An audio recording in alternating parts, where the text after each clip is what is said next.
গণনা চলাকালীন অবস্থায় যখন মিডিয়াতে খবর প্রকাশিত হচ্ছে যে ক্রমশ তৃণমূল কংগ্রেস তার জয়ের দিকে যাচ্ছে, আমরা ভোট গণনা করে যখন বাইরে বেরিয়ে আসছি তখন আমরা খবর পেলাম মোলান্দি গ্রাম থেকে যে গোটা কালীগঞ্জ ব্লকে বিভিন্ন জায়গায় সেখানে মিছিল বেরিয়েছে।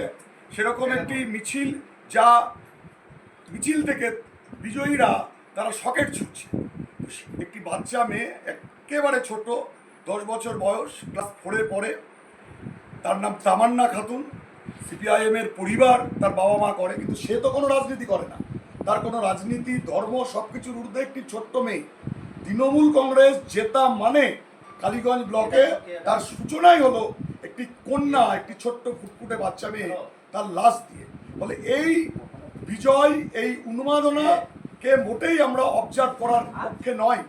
আমরা এর ধিক্কার জানাচ্ছি, নিন্দা জানাচ্ছি, এবং আমরা প্রশাসনকে বলছি যে ইতিপূর্বেও মোলান্দিতে নানান ঘটনা ঘটেছে, প্রশাসনকে সক্রিয় ভূমিকা নিতে হবে এবং এই ঘটনার সাথে যারা জড়িত সেই অপরাধীদের দৃষ্টান্তমূলক শাস্তি দিতে হবে এবং বিজয় মিছিলের নামে কালীগঞ্জ ব্লকের বুথে বুথে এই উন্মাদনা অবিলম্বে বন্ধ করতে হবে।